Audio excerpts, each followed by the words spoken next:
Hello बच्चों, ये प्रश्न को देखते हैं। तो प्रश्न में दे रखा है किसी विद्युत अपघट्य के विद्युत अपघट्य में उत्पन्न आयनों की संख्या समानुपाती होती है। तो यहाँ पे चार विकल्प दे रखा है। पहला में दे रखा है प्रयुक्त समय के, दूसरा दे रखा है इलेक्ट्रॉनों के भार के, तीसरा दे रखा है प्रवाहित विद्युत धारा की मात्रा के, और चौथा दे रखा है विद्युत अपघट्य के विद्युत रासायनिक तुल्यांक के। आइए मुख्य अवधारणा की चर्चा करते हैं। मुख्य अवधारणा। तो प्रश्न में क्या दे रखा है किसी विद्युत अपघट्य के विद्युत अपघट्य में उत्पन्न आयनों की संख्या समानुपाती होती है। तो यहाँ से हम क्या देखेंगे, फैराडे का प्रथम नियम। फैराडे का प्रथम नियम। तो यहाँ पे अगर हम देखें तो जो हमारा विद्युत आवेश है, विद्युत आवेश जो कि हम विलयन में प्रवाहित कर रहे हैं विद्युत अपघट्य के, यह विद्युत आवेश, या इसको हम धारा भी कह सकते हैं, इसको हम मान लेते हैं Q। और जो हमारे इस पे आयन हो रहे हैं, आयन आयन की मात्रा यानी कि उत्पन्न आयन इसको हम मान लेते हैं W। तो किसी विद्युत अपघट्य में उत्पन्न जो हमारे आयन है यानी कि जो हमारा W है, वो क्या होता है, उसमें प्रवाहित विद्युत आवेश यानी कि Q के समानुपाती होता है। तो यानी हम कह सकते हैं W समानुपाती Q। तो जब हम समानुपाती नियतांक को यहाँ से हटाते हैं तो ये हमारा आता है W बराबर, यहाँ से हमारा समानुपाती नियतांक आ जाएगा, ये हमारा आ जाएगा ZQ।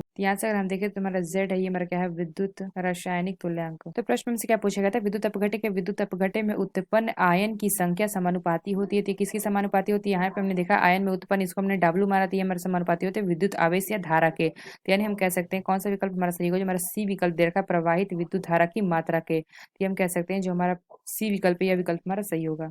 विद्युत धारा या विद्युत आवेश की मात्रा के समानुपाती होती है। तो आशा करते हैं आपको समझ में आया होगा। धन्यवाद।